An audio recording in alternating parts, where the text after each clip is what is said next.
foundational building blocks in which everything else will stand upon. And we will be wrapping up and completing one of these blocks this evening as we've been looking at the study of man. And certainly there are more intricate parts of the study of man that we could dive into, but the more intricate we get, and I fear that even kind of where we're going this evening may also get into a little bit of intricate, but the idea isn't to get really in depth with the intricacies of many of these doctrines, but rather give us the basics of them, give us a solid understanding of them, and eventually build upon these with some of the intricacies. So whereas we could do more in the study of man, we're going to try to keep this into the basics, and then we'll be concluding our study of man together this evening. We will kind of look at the second half of really the way that we can explain the sin that we see in the world, the sin that we see in our lives, and the punishment for that sin and the consequences that we have, without getting too much into the doctrine of sin. Kind of a fine line that we're walking here with this.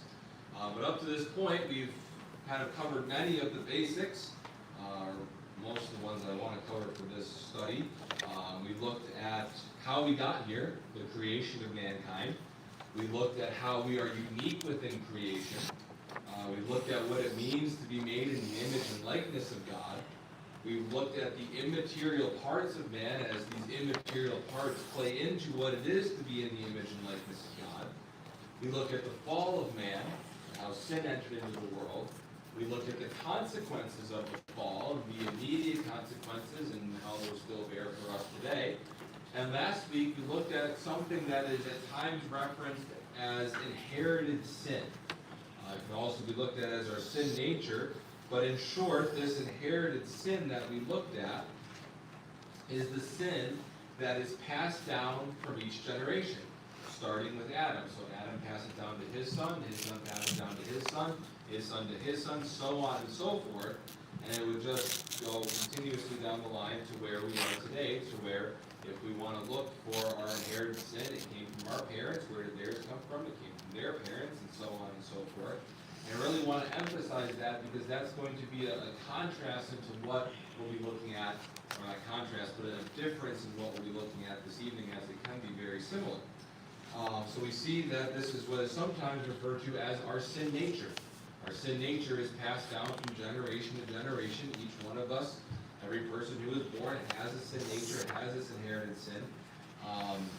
So this enables not only for everyone to have the capacity to sin, but also the enslavement to sin. The fact that because of this sin nature, we are now born in the state to where we are controlled by this until we are set free by the gospel, by the grace of Jesus Christ that is shown to our lives by believing in Him. This evening we're going to be looking at, like I said, a very similar idea to inherited sin, but it's different in some key distinct ways. But I believe that as we look at these two things together, it really does give us a complete picture of the sin that is descriptive of mankind today and how we are sinners and why we are sinners. So this evening we're going to be looking at imputed sin. So we have inherited sin, which is passed down from generation to generation, to imputed sin. So again, we're going to dive into this not only to kind of give us this complete picture, but also because there is other implications of imputation that we'll get to later. So we have to have the understanding of how we have imputed sin to later get to eventual studies, particularly of the imputed righteousness of Jesus Christ on our account. Because that is a fundamental doctrine of salvation and what Jesus Christ has done. But to truly understand that, we have to understand this idea of imputed sin. So as we kind of seek to do that, again, we're going to be kind of teetering on the line of intricacy and basics. So we're going to try to keep this as understandable as we can throughout this. We're looking at really three main points, very similar to what we looked at last week. So we're going to start by looking at simply what is imputed sin. Because sometimes this is one of those words that is used a lot in Christianity, or used frequently enough that people recognize the word, but don't always understand the word. And understanding the word is very important.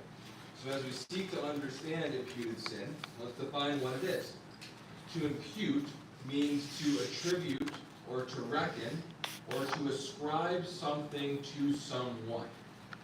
So it is not just mere influence, but involvement that is at the heart of the concept of imputation. So again, just looking at this from a very basic sense, when it comes to sin, imputed sin is sin that is attributed, is reckoned, or is ascribed to us, particularly from Adam. Now there are several